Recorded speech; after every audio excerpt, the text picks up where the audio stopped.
So I find this a difficult subject to talk about because of, I suppose, spiritual bypassing. Like, there's such a tendency for the mind to want to seek for things and seek for experiences to get out of something that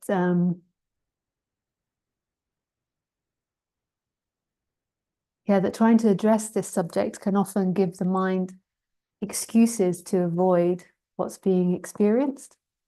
But this is really, non-duality is really an invitation to experience everything. And it's not about the perfect human experience. The perfection is found in what you are as beingness, as aliveness.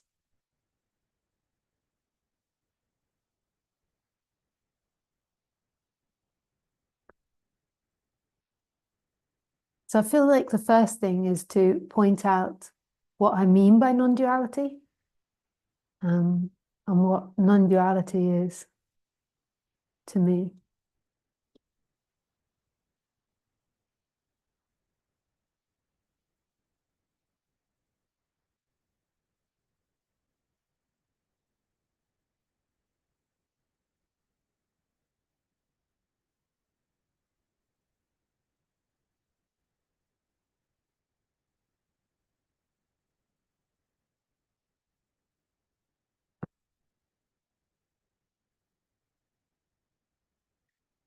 Yeah. What is non-duality?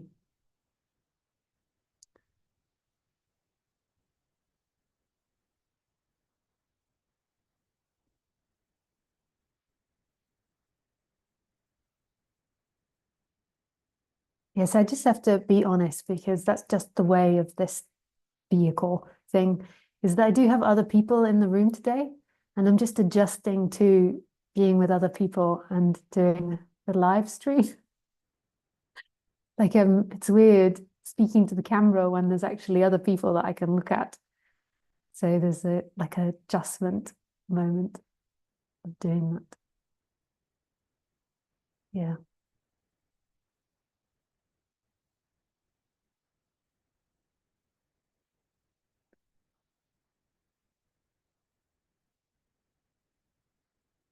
I'm normally all by myself doing this, just me and the camera.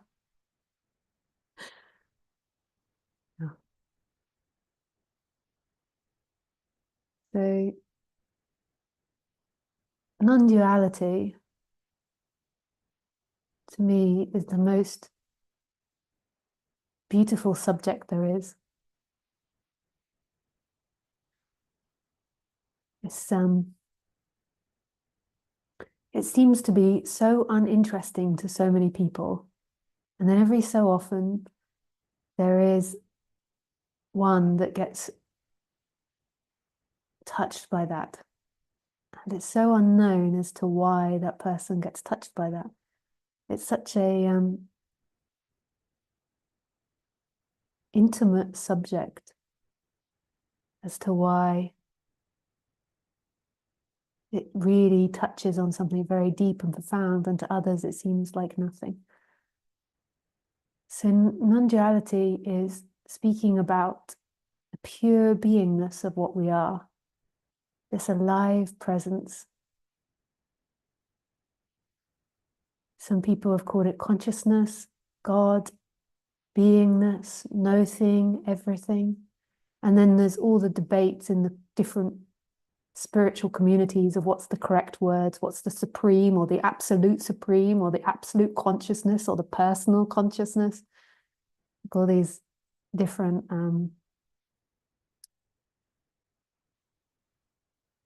words.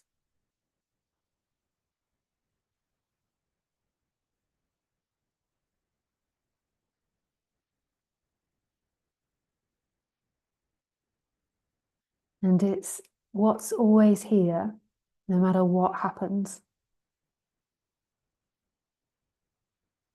So thoughts change, feelings change, emotions change, ideas change, but beingness, the alive presence of what we are, never changes. And it's so deeply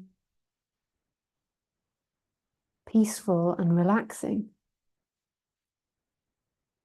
And it's in the essence of all.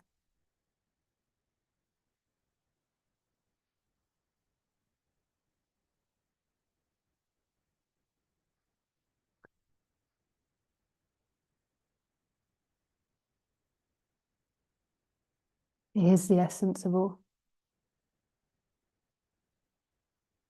Most humans, it seems, spend their entire life in a narrative of what they are, in ideas of what they are, and ideas of what they're going to be or what they have been.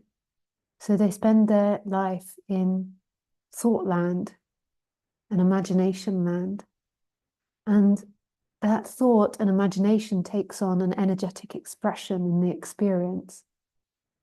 So it takes on the expression of feeling like you are something inside this body and that this body is limited.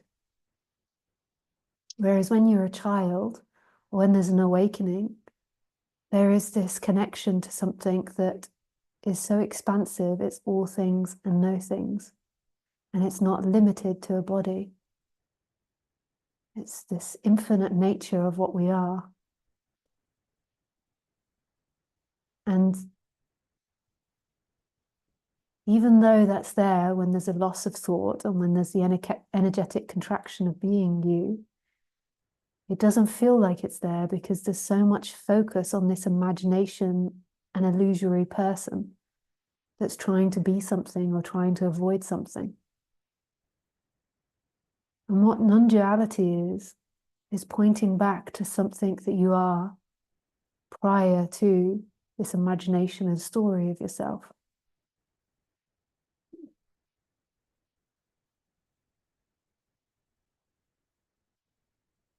And that's not an emotion, it's not a feeling, it's not a thought, an idea, it's not a behavior. It's this intimate sense of being you. You could call it the empty looking or consciousness, or the impersonal I am, or I amness, some people say, or amness, beingness. And what non-dual awakening is to me is the movement from being a time-bound character to being this presence of what you are. So it's an energetic movement from a time-bound world to a timeless world. And then in that timeless world appears and disappears a character, but that character is no longer an experience. It is an experience. And why we say it's the end of suffering is because the beingness is totally at peace. It's totally home. It's not peace as a feeling. It's peace as it is. Its nature is peaceful. So when there's a movement back to that, there is an element to you that's always in peace. This can create lots of bliss and lots of love in the human form, but it's not about that. And that's not a given. It can't, the emotions change.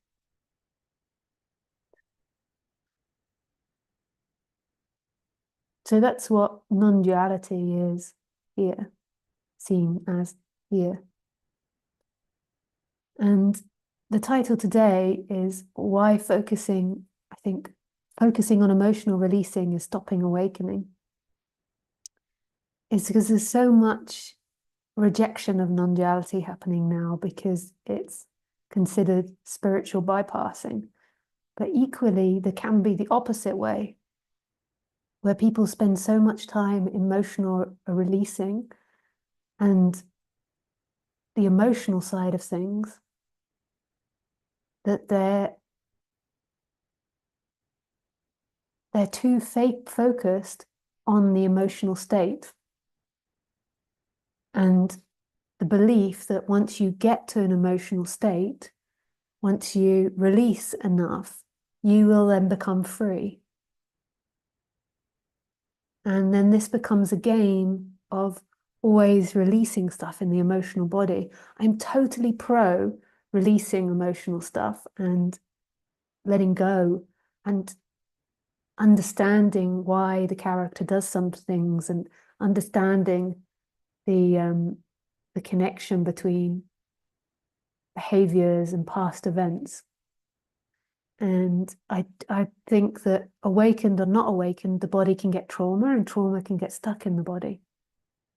And doing traumatic release is really good for the body. However, to focus on it all the time and for that to be the main practice and the idea when you do that, you will be done and you will arrive, is an absolute lie.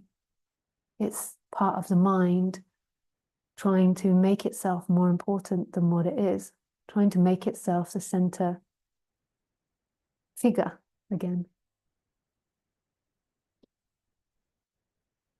The important part is this continuous recognition of beingness. Beingness is all things and no things. You could call it being present. At first, it might manifest like a practice that you are being present. But eventually it just begins to take over. Presence is just coming forward because it's your nature. It's not something that you have to do. But when the person is really lost in itself, it's constantly going backwards in time. And so the seeking and the story is very strong. So the movement out of the story into the present moment is what seemingly happens. And often has to be some form of emotional release in order to do that. But at some point, something else takes over where the beingness and the consciousness begins to come forward. It's not really forward, but that's what it feels like, because it feels like the consciousness and the beingness are behind everything. But it's actually in all things. So what it feels like is it comes forward and it disappears into all things in the awakening. And when you're contracting and expanding, the beingness and the empty looking often feels like it's expanding and then closing, expanding and closing. But it's all illusion in the end, because there was never really somebody that was here that then expanded. That can seem super confusing, and all teachers talk about it in different ways. So if you listen to different teachers, then yeah, that can be really confusing. But eventually it begins to be seen for yourself. If there's commitment and dedication to this path, pathless path, it begins to be seen for itself. And then you kind of automatically know what the teachers mean from different angles. You might not be right in your interpretation of it, but you have a sense of it because there's a deep knowing of what beingness is, what aliveness is, what presence is. So you can kind of understand why somebody says, you know, to think of God all day will bring you to God. To seek the path, I think this is Rumi, maybe, I'm not sure, to seek for God, you'll never find God. Yet if you never seek for God, you'll never find God. And you can kind of understand all these contradictions and different ways of saying things, because it's becoming more obvious and apparent.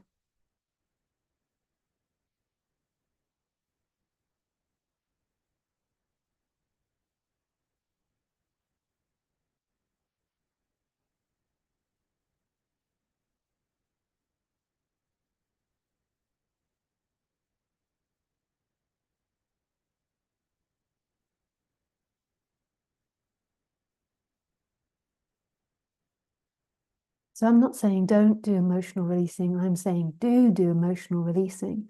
But the main focus has to be on non-duality, on presence, on putting the attention back into the moment, knowing that it's not really somebody that's doing that. That's something that forms. And it can happen in all different ways, from listening to a beautiful piece of music or being interested in something, even listening to these talks is kind of creating a presence, like there's a resonance with the words and there's a calling of presence. So it's not necessarily something that you have to do, it's something that happens. And even if you feel like it's like you have to do it, it's not really you doing it, it's a happening. And then eventually it just is happening by itself.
Yeah, I don't know if I've got that much more to say about it.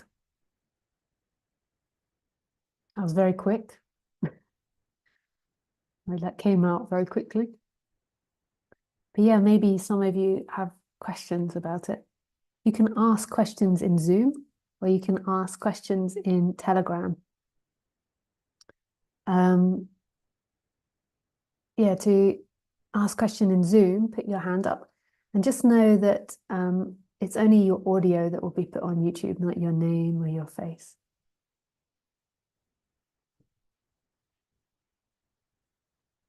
Yeah.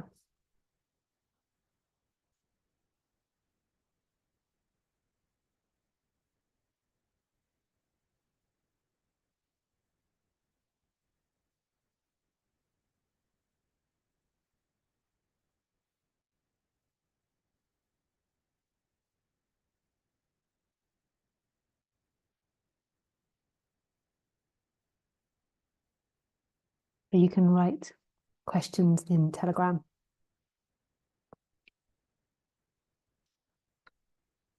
I don't think anyone's got any questions.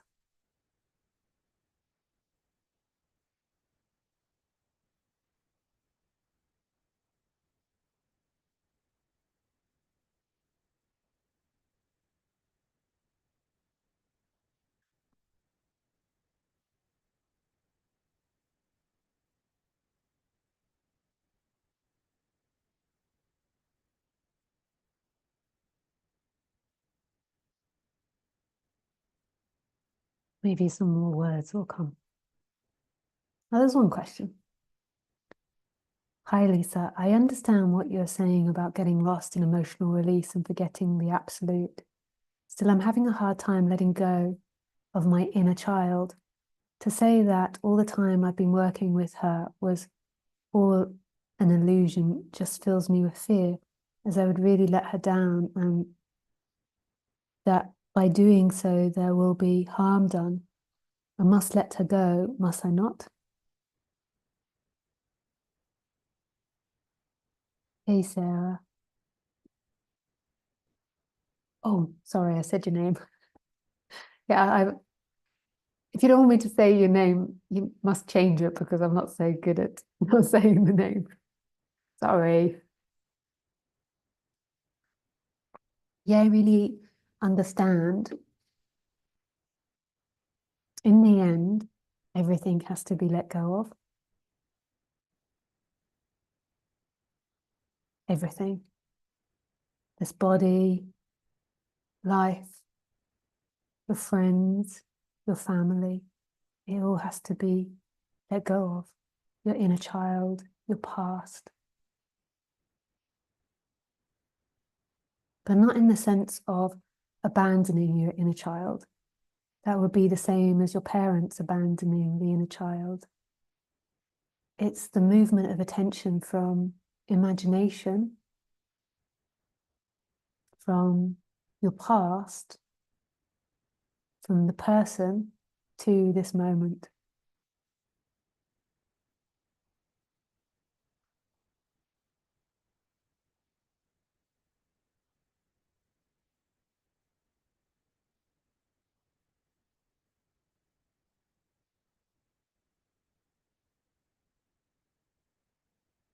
So it's not abandoning her.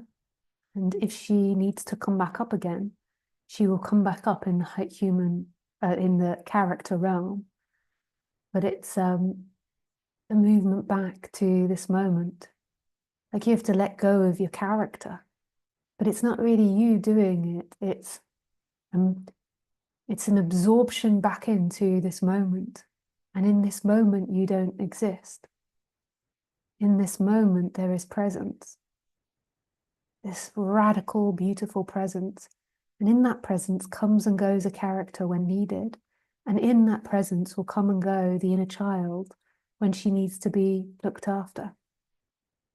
I don't do inner child work. I never was trained that way in therapy. But when there's old ideas or beliefs of Lisa that need to be seen, they come up. But it's this movement to presence. You know, you really prepared to honor and value this more than the story and the idea of having a good story, good feelings, good experience. It's there, that surrender that happens.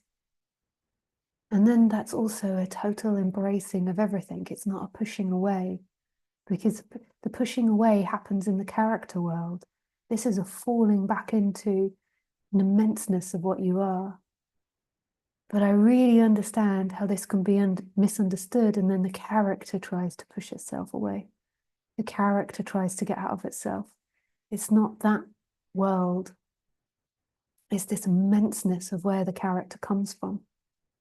So if you close your eyes now, just as an experiment, and you focus, say, on the inner child or any thought that comes to mind, like elephant or beetroot or something even scarier, like that thought, that image, that idea comes from an immense space.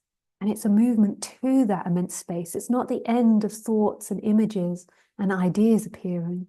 It's a movement back into that immensity. And that immensity isn't actually behind, it's all things. So if you imagine a thought arising,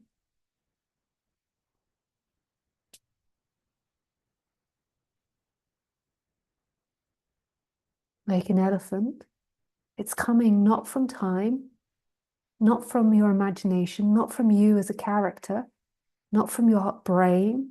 In the moment, it's coming from an invisible place. And this invisible place is infinite because it's not defined. You cannot find it. And then this invisible place in which it comes from, this place which cannot be found, but you can deeply sense it, is not separate from all things. So then, once you touch on that, you can begin to sense that it's not behind. The thought, it's not behind and the thoughts are coming from it or you're coming from it. It's actually everywhere.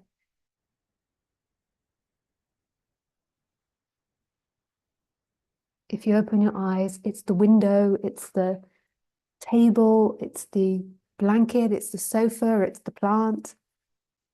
It's all things.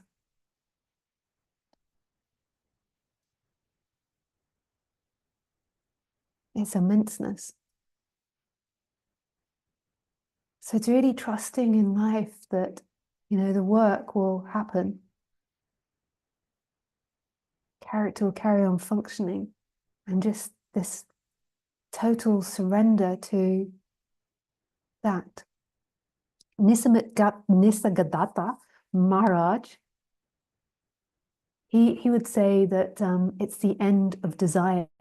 So in sort of more modern teachings, they call it the end of seeking. And what that means is it's the end of seeking to be something in time.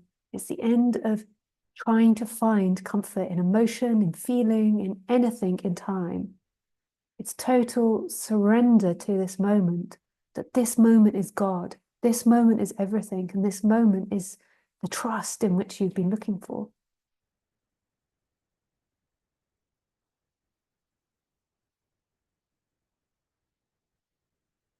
Now, it's hard to say though, because it could be interpreted what's being said here in so many different ways. And in the past, and still most probably current, that sometimes there's pain that comes up here at the idea of putting this message out on the internet and people interpreting it wrongly because it's so hard to speak about. But if you can really hear the truth of it, it's absolute freedom. Yeah. Yeah. And I have to take that karma, that this is misunderstood and it's not heard correctly, and people do bypassing, or I'm not in control of that. It is God's will. But still sometimes hurts this character. But it really is God's will. It's like the same with, law of attraction. When you want something, like the teaching is that you want it with all your heart. So you focus on wanting it all with your heart, with love, with openness. And then you give it to God. And whether it happens or not is down to God.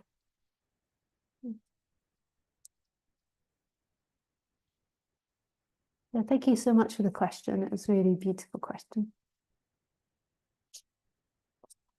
Hi, Lisa. The pointing out that it is always here, no matter what you are feeling or doing, is profound pointing. Will you speak to that? Yeah. So I just have to say something. Just there's somebody recording a voice message. You can see up, I can see up in the questions.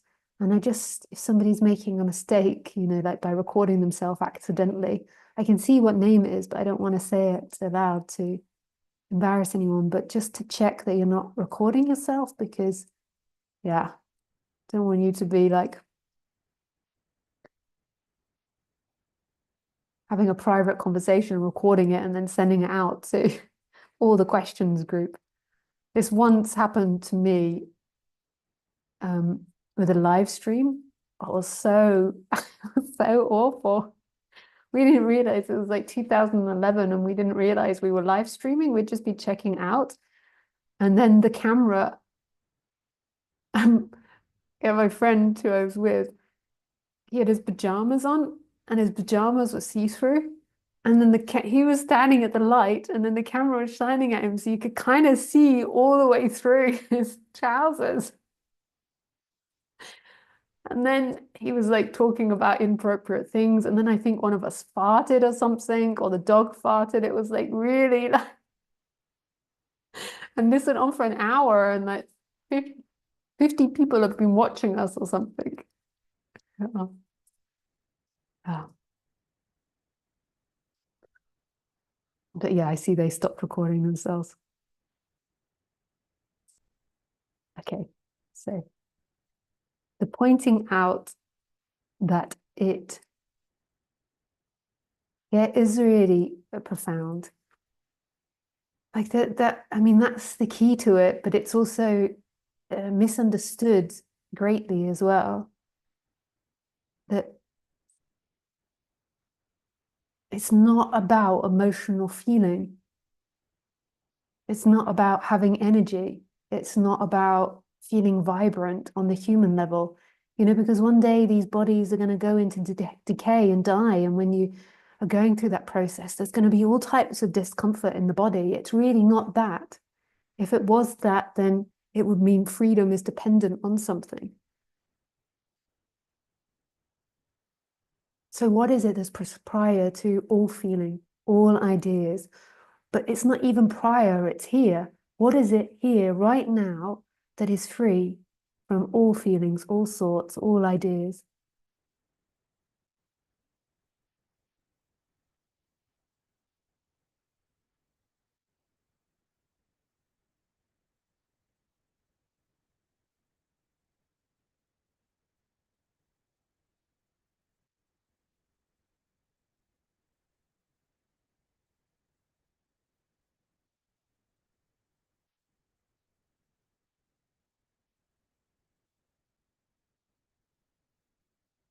What happens in the mind is stopping getting distracted by things. Not this, not that. Like Nisargadatta Maharaj, sorry to keep quoting him, but because I do 3 book clubs a week on Nisargadatta Maharaj, it's like I'm infiltrated by his words. There's so many other profound teachers out there. I'm not saying he's the only one, but Nisargadatta Maharaj, he would call it discernment. Like the mind begins to discern, not true, not true, like neti neti, like seeing the illusions that it's saying. That I am not free now because there is fear. I am not free now because there is a past emotion coming. I am not free now. And all of that is creating a distraction in the timeline of thought. It's like creating this, what you could call spiritual bypassing. Like that is spiritual bypassing. What is here that is present, that is vibrantly alive? It's like not this, not that. It's not getting caught up in all these illusions and lies that the mind is telling. Doesn't mean that we don't use the mind and we don't cultivate it for wise action. Like go to therapy, learn about narcissism, learn about past conditioning and why your character does things and the unconscious. Like use your mind wisely and with wisdom, but it's not that, not that, not that. What is it? It's this, this.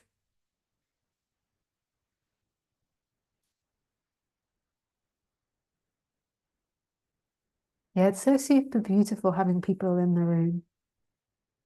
Yeah, you can feel it energetically. There's like lots of love coming here. It's really beautiful. Like saying that, like it's really beautiful with this with group with 2 people. Like this.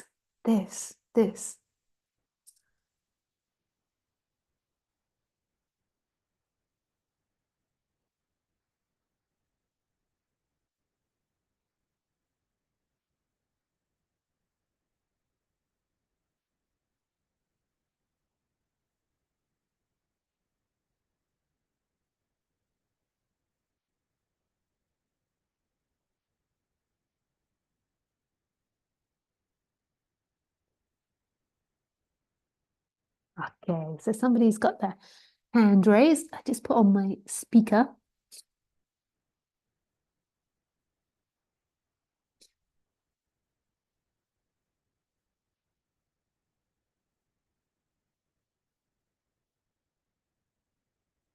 Audio.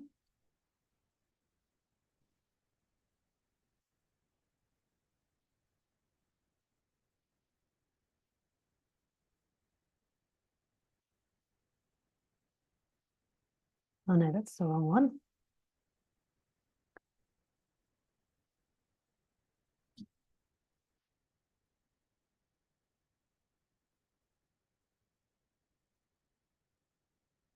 Okay, we are ready.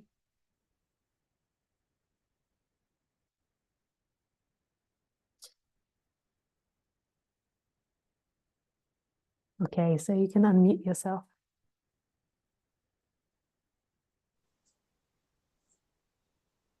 Okay, can you hear me? Yes, I can hear you. Okie dokie. This is so great, Lisa. I find my main reason for coming is that what happens is your words are always they always resonate here, but somehow it's just easier just to be. There's this field of just presence that is just so nurturing somehow in all of this. Anyway, thank you for that. Oh, it's a pleasure. Well, I mean, it's what's happening, and yeah, it's God in the end. But as to be the humble human, you've got to like stay on the human level and expression. Like it's a pleasure, but in the end, it's yeah, God. All is God. Yeah.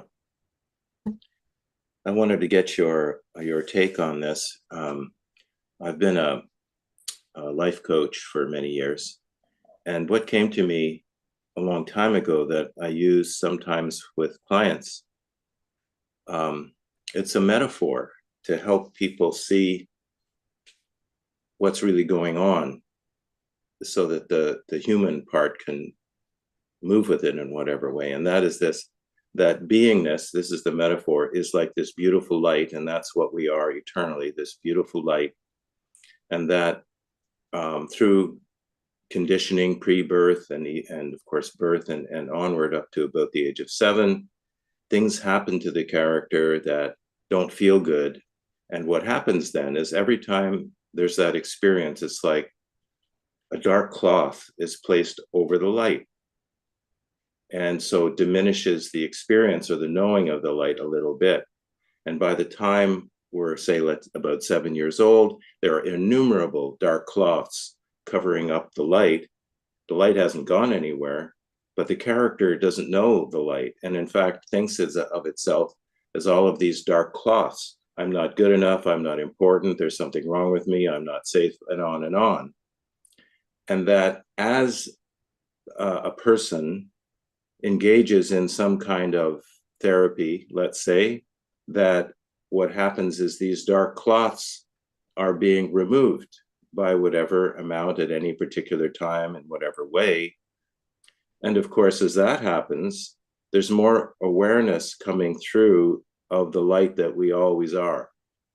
That just happens automatically as the dream starts to be peeled away from how the character is seeing it. And that ultimately, it sounds like, ultimately, from what you were saying, ultimately, being will just be completely revealed. But it isn't.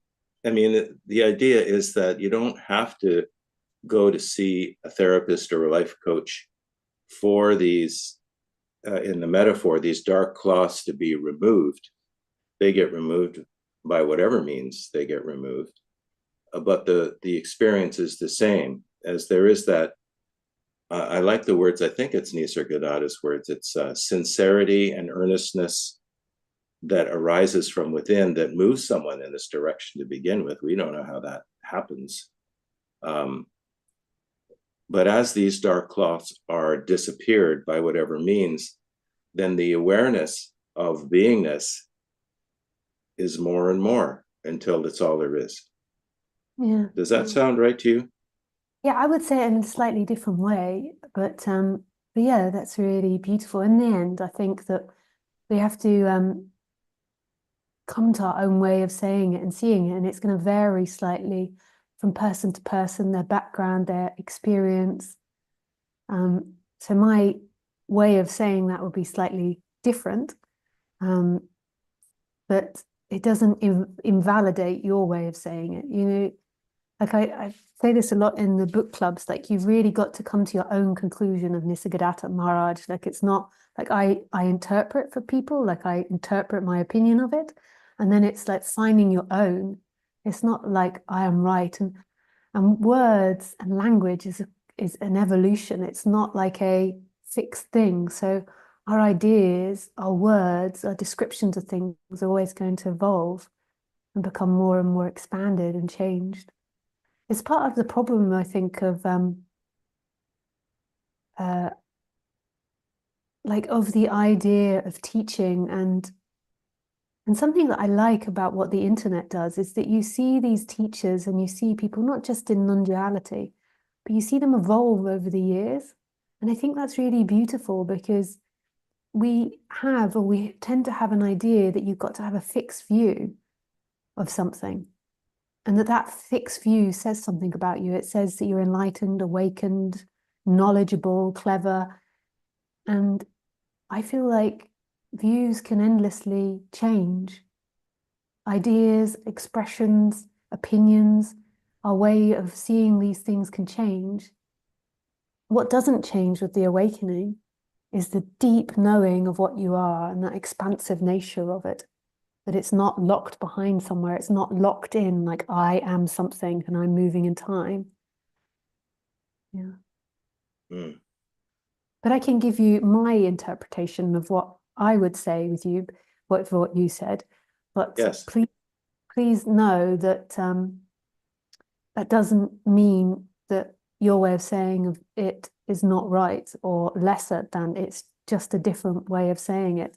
And some people that are listening might find your way of expressing it easier and more touching to their experience. And then some people might find mine. And there is no, truth to either being the right or wrong. This is where we get into wars, is where we're like, my idea is correct. How can an idea be correct? It's like an insanity. It's Yeah, more so like a my collaboration. yeah, it's a little like a what? Collaboration. Yeah, yeah, elaboration. So my way of saying it would be so, and it's so similar, but it would be that like so we're born into this life with habits and conditions. Like you can see that from siblings. Like and it could be that the parents treat the kid in different ways, but it seems that there's different personalities that come into this life. And who knows why or how that is created, but it's like there's a uniqueness to all of us. So in more Indian tradition, it would be from past lives or karma. And then in a Western, it would be like DNA or something, I don't know, idea. But there's some mystery to it that there's different personalities or habits and conditions that are born with each body. And they come into life and then at an early age. So in the beginning, there is no identification with the body. The body has habits and conditions already, but like the baby doesn't know that this is its hand or that is its hand.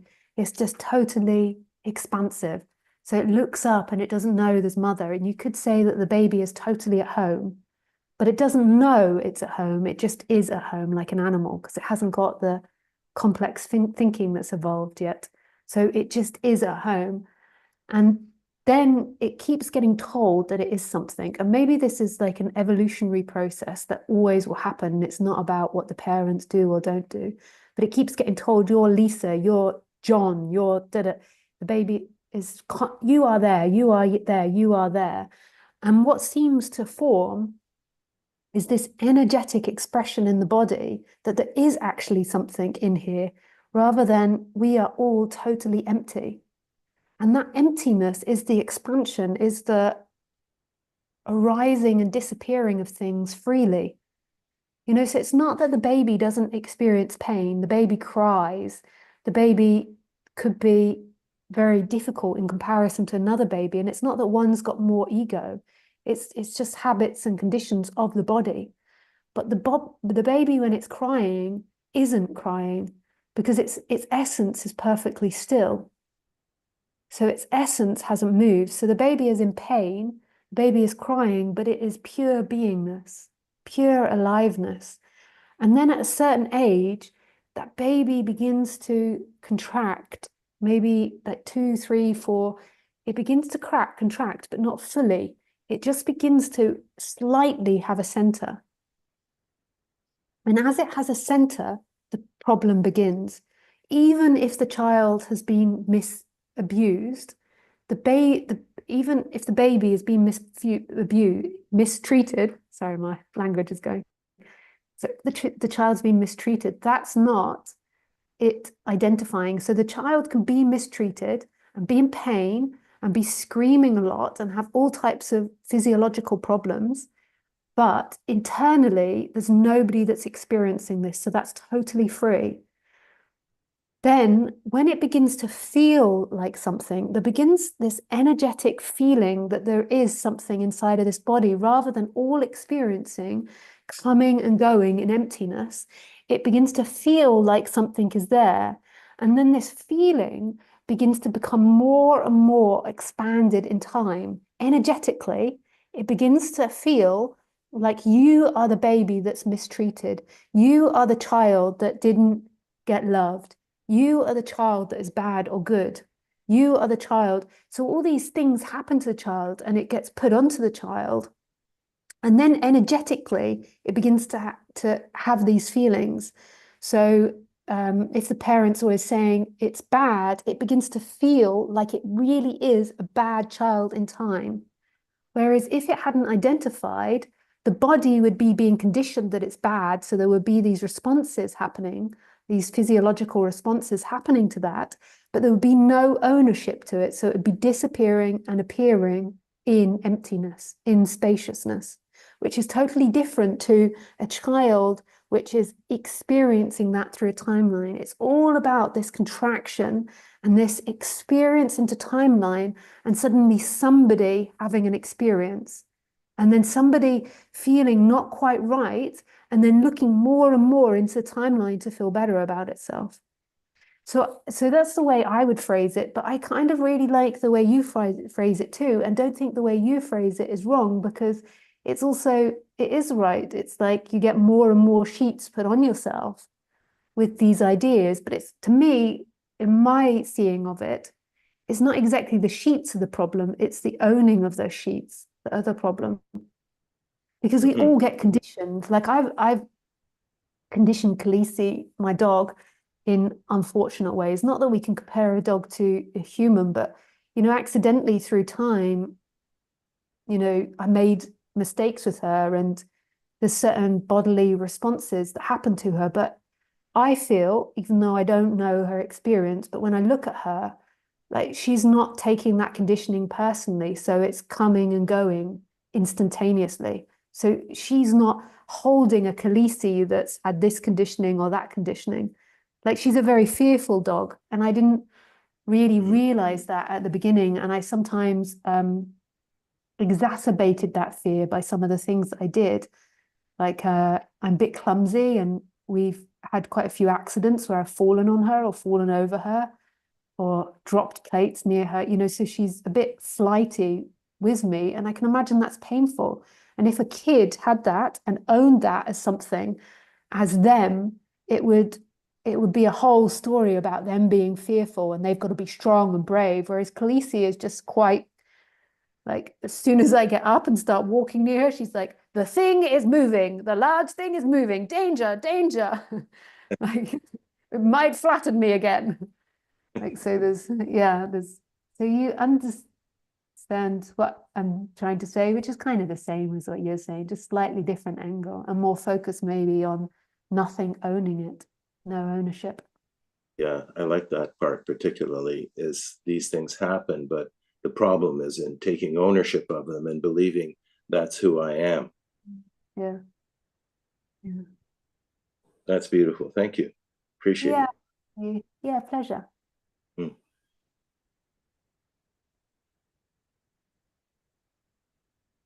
Yeah, so there's somebody else wanting to ask questions. So I'm just going to ask you to unmute. Hi, Lisa. Hey. Hi, it's just a slight follow on from what you were just talking about. And I Sure. think, yeah, not just the ownership of those traits, like you say, but the judgment and comparison of them. So, I mean, like you say, people are born with these different personalities, and there's nothing wrong with that. Like when I was a kid, I was quite shy and quiet, and I think my parents thought that was a problem that needed solving, and then they have to, change my behavior. So that becomes like, well, that's a bad character trait, and we need to change it to something better. And I think if there's just an acceptance of what is as it is, then that somehow, I don't know. I guess that's a different point from ownership of the characteristics. But Yeah. maybe, Yeah, I but think within that, yeah. with an animal, they already have that, like you say, like the dog, if it's if it's angry, if it's protecting its territory, it's just barking in that moment, and it doesn't think, oh my god, I shouldn't be angry, protecting my, anger's a bad emotion, I shouldn't be having that. And then it doesn't project some sort of comparison or Mm. on that. It just is for that moment, and then it's gone, that Yeah, and feeling. it's the elongated comparison. Like in a sense, our mind is always going to compare.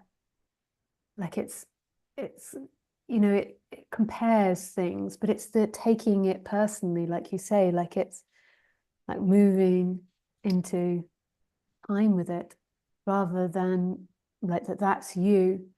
And when that is you, then it becomes very big, like there is something wrong with you, you are bad. Mm, Whereas in the very instant of it, like they're trying to get you to be more chatty because they think that's better for you. And in the past, I've tried, say, with Khaleesi to get her to be less fearful. And if she was a child, she might have taken that on board. I'm saying there's something wrong with fear and it going into time. It's so tricky, this little tiny part of it's not that you have to get rid of these things, it's the getting rid of the bigness of them, like really taking them personally and making a right. you Yeah. out of them. Yeah. There was something wrong with you because you didn't speak. It's Mm. it's so interesting. My mum always used to, oh, I'm not sure if I'm allowed to speak about my mum. um Yeah. but I think then the same thing can happen maybe in spiritual practices, like some emotions are not considered acceptable if you're awakening, like fear or anger. Like again, like I was reading a book by Susan Siegel, which is quite an old book, and she's talking about fear, and she's saying because she had a lot of fear in her awakening experience, and she's saying the presence of fear only means that fear is present. It doesn't mean anything else. You don't have to create a story out of that. Yeah. And if you go into it really in the moment, it isn't really fear, it is energy. It's an energetic expression happening in the body. Like Right. it's just energy, rather than like a calm, relaxed vibration. If we saw it like sound vibration, it's like it's more, like when you watch I don't know what that is when you're editing sound, they show you the movement Yeah. of the sound waves. I don't know what that is. Like Yeah, God's just pressed all the sound piano waves. keys at the same Yeah, time. and you're like, and it's and then anger's got like a slightly different flavor. And this is what I like about Roger Castillo and Ramesh Balsaka's teaching is the idea of doership and shame, guilt, pride. No, so I have to do it in order: blame, guilt, shame, pride, and expectation.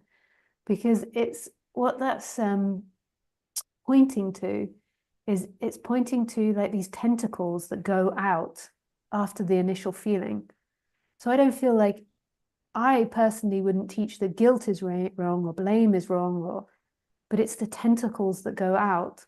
Like I wouldn't call it blame, but it's like, it's appropriate for somebody to take responsibility, to be like, okay, you just, did this or did that, and for anger to maybe come up over something. But it's the tentacles which go out that really hate that person, that really blame that person. It's like they are really bad and really believing that, and then really believing that you are right and you are superior, rather than it just being more a simplistic action in the moment. Yeah. But Yeah. again, even saying that, then the mind can take on that teaching, and then you become wrong for having, too much this or Thought too much. about it. Yeah, too much. Yeah. It's a very, yeah. This is why thoughts, words, ideas are always evolving. Not this, not that, not this, not that. We say something and it's a comparison to something else. It's not like a fixed thing. Mm. So saying about Roger and Ramesh's teachings, then you go too far into that, and then you can see how that can become a new cage or a new idea that the person believes in. Mm. All the words are paradox. Everything's both things. Yeah. Thank you. Yeah, pleasure. Yeah, thank you. Okay, I have to go to the toilet. Excuse me.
Okay, so there's another question in Telegram.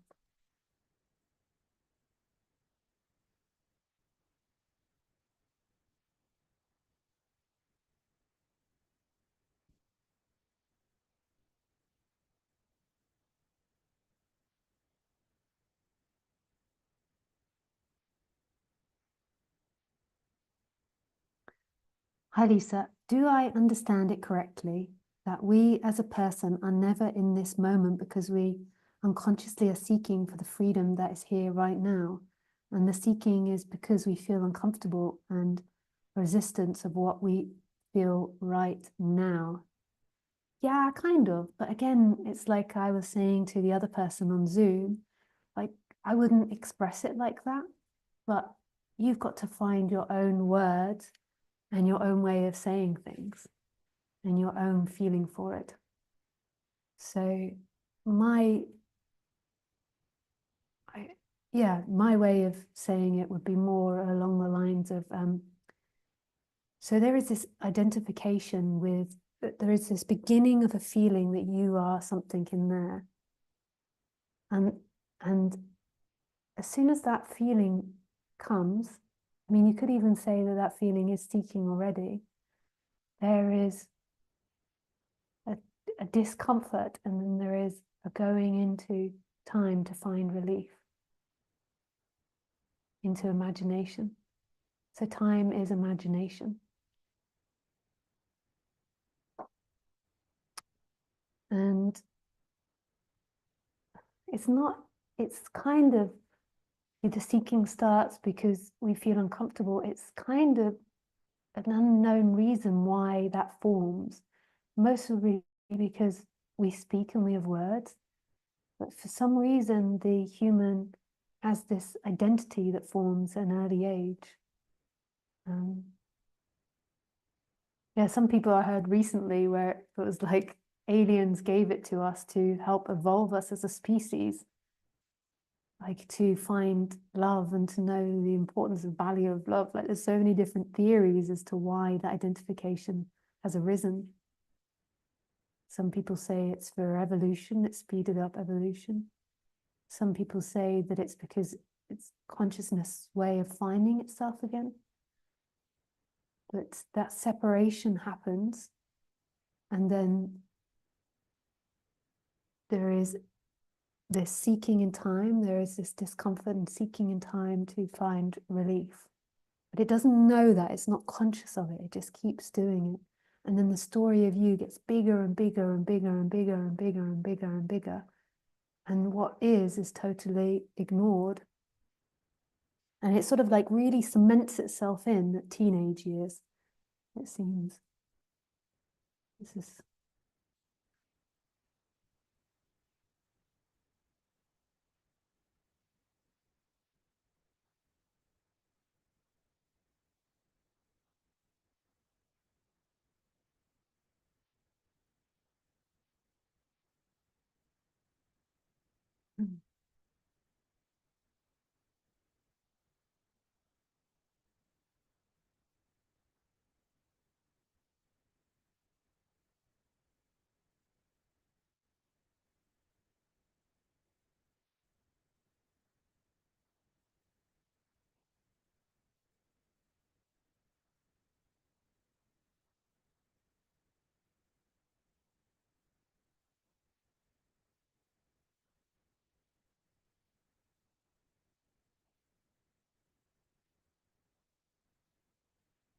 Dear Lisa, in this seeming unfolding of a rose called life, I find myself, if the letting go into beingness is happening, do we become the rose embodying our true nature?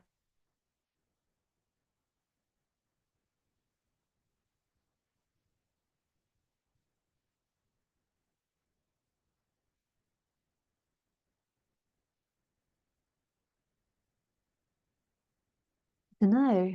It's a bit of a confusing analogy. Maybe we just become our true nature.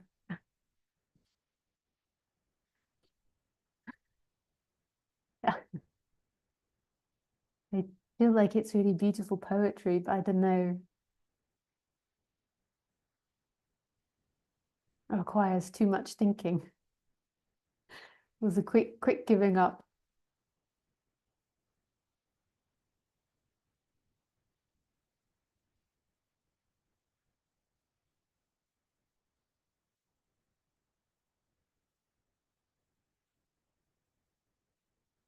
Yeah, thank you.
Yeah, you can unmute yourself.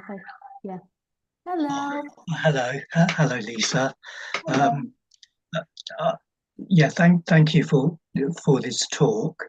I think, as always, whenever I listen to you, I always feel that deep down that I'm totally free. Yeah. Yeah, that I'm totally free. I mean, I can see that. I mean, I can see how at this moment how the mind can almost play tricks, almost like alarm bells or exclamation marks, and almost the trick into entrapping me into the program, so to speak, the the robotic responses of being human. It's just a silly question. Yeah, it's just a silly question because I was just thinking, even though it's not really my will, but if one was to become free, does I'm hoping that has an effect on everything else. I just say that because there's a lot of suffering in in the world, but it would be nice to know that, by if something was to happen in this place, it has a radical effect on everything else. I only just say that because I'm very fortunate. I don't really have anything to in terms of difficulties or problems. I've got nothing really to talk about, but I am aware that some of the suffering is so intense it can't even be imagined. So it'd be nice to think, if by to the degree that I was able to become free in myself, that has some kind of healing effect on everything. Yeah. Like most things. Oh, there's a bit of a oh, you've done it, you've fixed it. Like most things in life, Schumann, there's like two contradictory answers that maybe seemingly don't meet, but I feel like for you, they most probably will meet. That there's not holding on to having to be one thing. So from the perspective of beingness, the world disappears.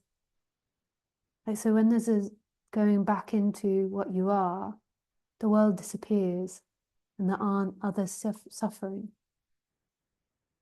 There is live presence. And the other suffering is when the character comes up and has empathy or imagines. It doesn't mean that the character doesn't come up, but in pure beingness, there is no world and there is no suffering. When the character comes up and interprets suffering and has empathy of suffering for the others, then there is the world that is suffering. And in terms of it helping the world, if we imagine a world and we imagine others suffering and we imagine that there are other bodies here, then we could go into the story, which isn't really the truth of the experience because no words can really be the truth of the experience. But it seems like when you become a whole for this, I don't know what you say, but when there is a movement back to what you are rather than the illusion of what you are, then that is infectious to the people that are around you. And that is the change that happens in society.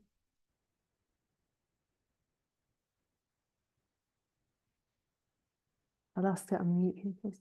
So if you imagine if 50% of humans woke up if there were 50%, because in beingness right now, there aren't 50%. But if we imagine 50% and 50% wake up, then it will be like a massive domino effect of the other 50%. I should think. I don't know, ultimately. It's all words. Yeah. Oh, wrong person. So, sorry, I was just unmuting the wrong person. You've disappeared. Oh, there you go. You can unmute yourself. Yeah, thank you. Thank you, Lisa.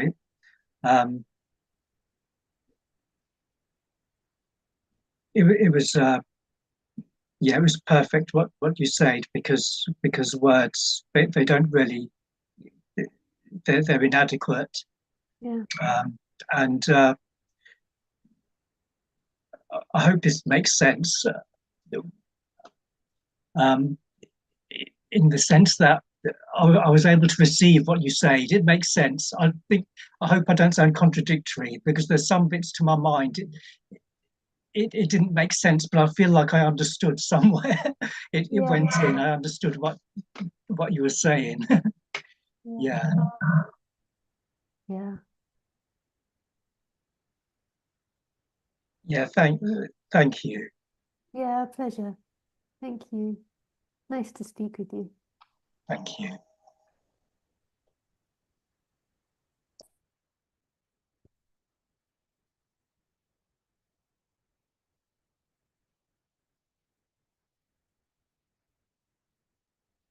How do we gain the trust to live our true nature?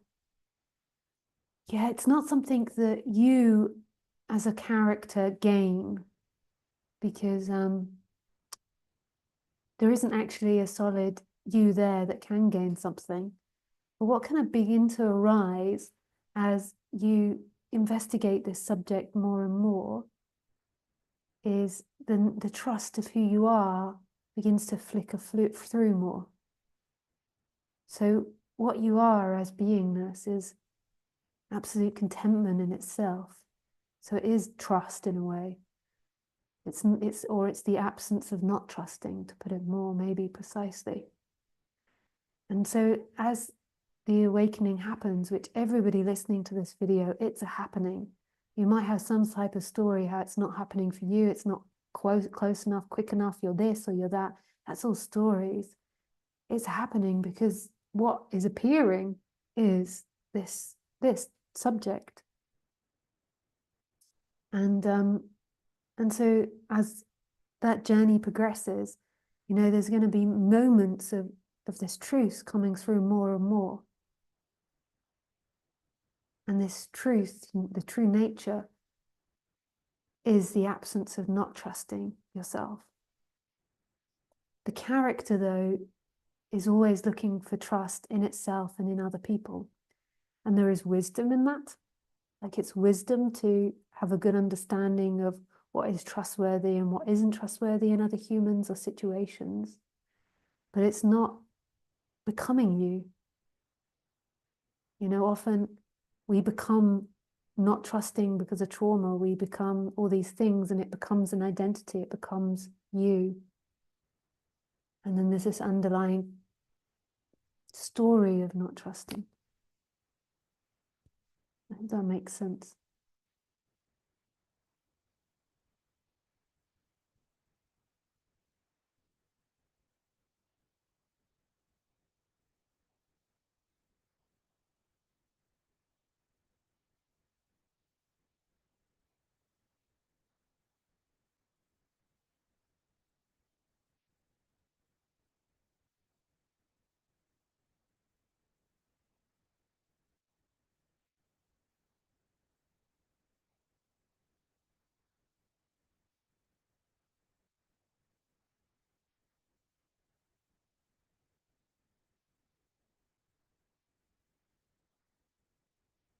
Perfectly makes sense to me as the awareness itself. Nice. Thank you very much, Lisa. That was very helpful.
So to unlock the emotions opens the channel and presence, burns away the karma.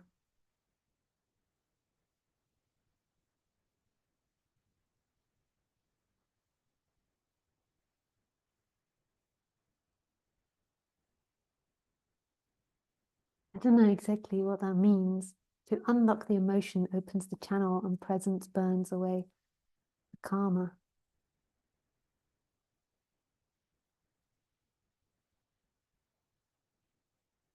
I don't think that opens the emotion, to unlock the emotions opens the channel.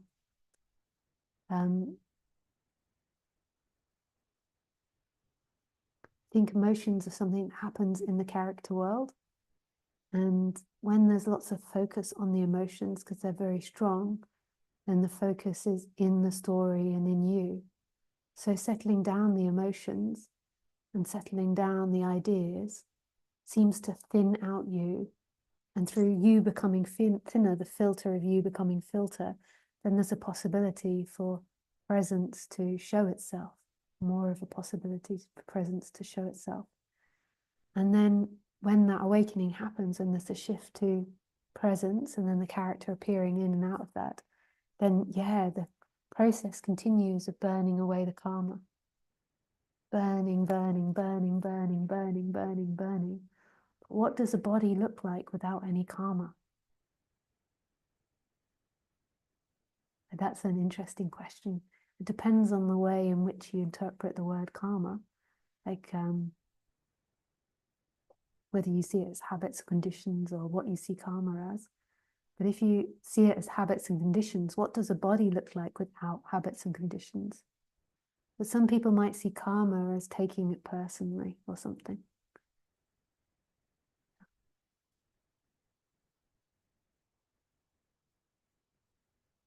The most important part is to settle the emotions, settle the person, so then there can be the activity of moving the attention into the attention.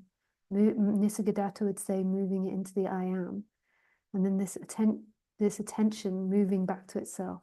So coming out of the mental reality and coming back to presence.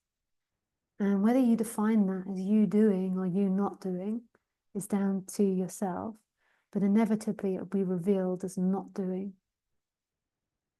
And that movement can happen from listening to non-duality, darshan, bhajangs, playing music that you love, being in love. It can happen from all different things of pulling the attention into the present moment rather than into yourself in a timeline.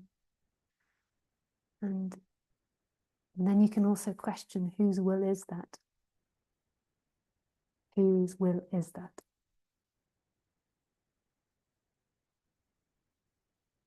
Then we get to big question mark. Did I do that? Or has that always been life doing it?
Yeah, you can unmute yourself and ask a question.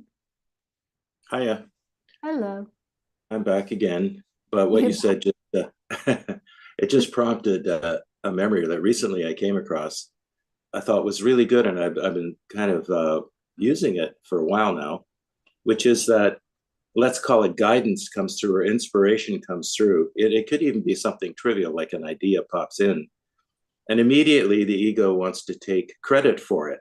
Like the character wants to take credit for it. Oh, I thought of this. How clever am I? when in fact, really all it is, let's call it presence, being comes through, and this thing shows up, like a new way of doing something shows up, and then the ego immediately wants to take credit for it. I just laugh at that because I've been watching it, and it's exactly what's going on. Yeah, I did it. Yeah, right. It's really funny. And then with that and that's totally okay if it does that, but then it also has the opposite, you know. I did good, I did bad. Yeah. Same. Yes. And it can be taken lightly, and that doesn't need to be identification, but it's when it's taken seriously, you know, that it's important for you to be seen as somebody that's done something, as useful, as part of this society. And that can be useful as in, you know, it can be, you know, good for the character to have something to work on, but it's when it's taken as you. You know, so Nisargadatta, you could say, his mission was to speak about non-duality with people. So there was a movement in that body to do something that's helpful, but it's nobody in there that does it. So he has that idea, has that feeling to do it in the character realm, but there's a deep knowing that it's not him. So it manifests as a character doing satsang, wanting to seemingly do satsang, but there's a deep knowing that it belongs to no one, that it's all God's will. So it's really not him. Yeah. Yeah, I love that. Yeah. Thanks, Lisa. Me too. That's why this is done here. Like, Yeah. in the character level, there is such an in loveness with non-duality. It's so beautiful. But I can also see how it's really not beautiful to some people. It's like, doesn't make sense. And so then maybe they become Christians, and maybe there is too a finding God, a non-division, you know, through service, through helping people. Through all types of contradictory ideas, there is something which ends the separation between them and God. It's kind of a humility and a peace, and recognizing that I'm not doing any of this, that this is inevitable, this is what's arising, and to step back and just allow it all to keep moving like that. Yeah. It just God is speaking us. God is speaking us. God is moving us. Yeah. Thanks. It's so blissful. But I can understand it's some people's horror, but to me it's so blissful. It's so, just see it saying that. It's such a beautiful thing. Like it feels like bliss is coming off my tongue in saying it. And it's interesting because it's, you know, like saying I'm going to make a cup of tea, that's also appearing in this, and that's beautiful, like making a cup of tea. When you specifically say things like God is doing something, it's like here, it feels like bliss comes off the tongue. Well, you know, then there's this trusting that with everything that's going on, regardless of how horrific it may seem in the story of the world, that somehow it's all perfect. Yeah. Somehow, which doesn't mean we're not compassionate. It doesn't mean any of that. It just means there's an inherent, somehow an expanding knowing that it's all okay somewhere, somehow. Yeah. And it is all perfect. And I think that that's really good to contemplate that. But sometimes that can be an avoidance of, like, this is where I really like the Buddha's teaching, and people would not misinterpret it, they would interpret it in different ways. But the Buddha taught, you know, the first noble truth is the realization that life is suffering. And I feel like this is important to really contemplate. It can be really scary, and we don't want to go there. because we have such faith in life and in faith in this dream of life and faith of it all working out. But maybe like life in that way, as the way we see it as life, it just doesn't work out. Like life, everything is changing, everything is growing and changing, and like, so imagine Khaleesi, my dog. So she was out the other day and she'd found a hedgehog and she really wanted to eat the hedgehog, but she couldn't because he kept rolling in a ball, and then she got pricked on her face, so it was painful for her. But imagine if she had got in there and like half destroyed the hedgehog. She'd found a way, maybe didn't even properly kill it, so it then spent the next couple of days dying in pain. Or my mum came across like this hedgehog dying and all the birds were pecking it. We want to keep that out. As humans, we want to not see that, we outsource the killing of animals for a reason.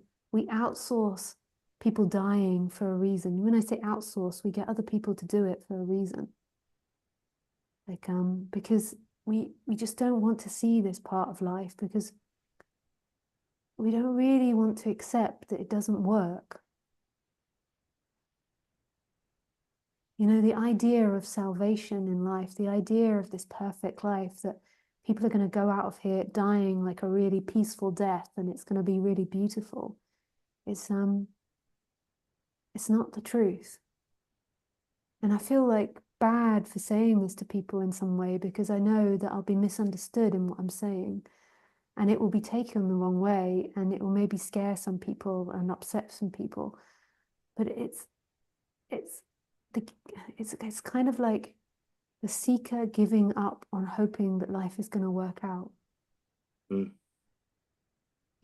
life is going to be perfect. The perfection comes from the beingness, from that which isn't moving. In life, it's like one object is changing to another. It's this constant change. And there is going to be pain, and there is going to be destruction, and there is going to be like, difficulties. And especially at the moment, there's most probably going to be more wars because of people's mentality and what's happening and all these types of things happening in this dream. And I'm really sorry about it, and it's sad. But what we have to do to really sort of come to this subject is an acceptance of this. And as life goes on, we're born, and as we go on, it's a gradual thing. Us, as apparent individuals, begin to see this. We watch our parents dying, we watch our kids growing up and suffering and having difficulty. We also watch beauty. We watch our parents laughing and having a good time, and we see our good kids. But it's this oscillation. This. Yeah, and it's not the romantic death that we hope for them, and it's not the romantic life we hope for them. And it's the coming out of that. You've to give up the bad, you've got to give up the good. It's the coming back to beingness. But I don't mean to scare the shit out of everybody now, because that is a scary subject to embark on questioning. But, the mobile truth, from my understanding, is the recognition that life is suffering. And he recognized this by going out of his palace. So he lived in, I'm sure you know his story, and everyone interprets the story differently. But he lived in this palace and then going out and realizing suffering in the world, like seeing a man dying on the street. And then there was a swan dying. I forget all the paths in which he realized that life was suffering. It was like death, disease, and I've forgotten that part of the teaching. But it's giving up on this idea that life is going to be just beautiful, just perfect. It's perfect from beingness. It's perfect from our nature. In life, it's always in change. How does that sit? This is unavoidable. Yeah. just the thought that this place, say the cosmos, but let's just take this planet, everything kills and eats everything else in order to survive. Yeah. You know, I mean, what the hell's that all about, right? So It could have like given us light dust or something like the plants. right, But even the plants exactly. have things, but it's like we could have just consumed light, but we have to consume other objects. It's like it's such a intense experience, this life, and we try to outsource it to not see it. And in a way, it creates more suffering rather than like holding it. But I can also understand, you know, if you're traumatized and you're holding too much trauma, that's too stressful to look at. But if you can deal with the trauma and that type of things through the therapeutic, then maybe there can be the exploration of this, that life doesn't work. It's not going to work. You can become the most famous painter or best life coach or the kindest person or lose all your reactivity, and it's just not going to work. You're never going to be able to keep the house standing. You know, this life is, what is that word? The life is like constantly in, I've forgotten that scientific word where it's always falling apart. Oh, entropy. Yeah, entropy, thank you. Yeah. Yeah. Well, and even that, you know, there's this, for me, it's obviously a process, but there's this, when I contemplate things like that, somehow there's more of a settling in. And like you said, I really like the way you word it. The absence of not trusting is different than trusting. Yeah. That somehow I chose this, the big I chose this, as we all did, and there's purpose in it. And that will all become apparent as we wake up to that. It will just be, and that'll be, as you said, when you started today, it's the most beautiful thing you could imagine. Yeah. Yeah, but you don't know that until you are that and are knowing that. Yeah. And that's a process too. Maybe I misunderstood when you started speaking, but that's really beautiful because I feel like our conversation was lovely. But I misunderstood when you said purpose. I thought you meant a human purpose, but I No. think that you may be meant like the prior purpose, like from a Course in Miracles perspective, you know. Yeah, exactly. So, but yeah, it was a sweet conversation. Yeah. Nice.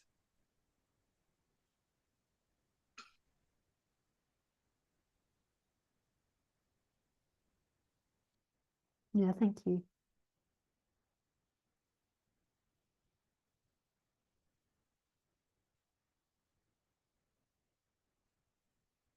I love the authenticity that you are emanating, Lisa. Do you have anything to say on authentic embodiment and expression? It seems here there is a lot of pretending not to be something, but I'm opening to just being whatever is arising.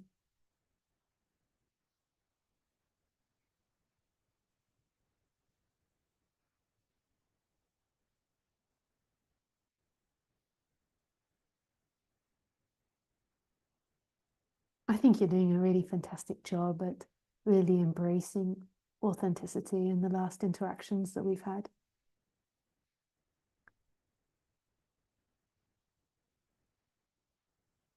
Sometimes it's easier to look at what we're not doing rather than what we are doing, because then the mind thinks there's this improvement that will come where I will be better.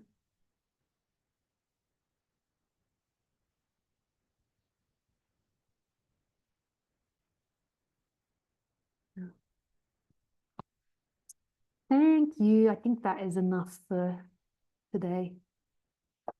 Yeah, thank you, everybody. I so appreciate sharing with you. Yeah, such a beautiful community that we found here. Yeah, you're welcome to join the Telegram group. You can find out about that in the links below. And I think there's still space on the retreat that's happening next week if you want to join. apart from that, I really, really, really, really wish you everything. Every goddamn thing. Yeah, thank you.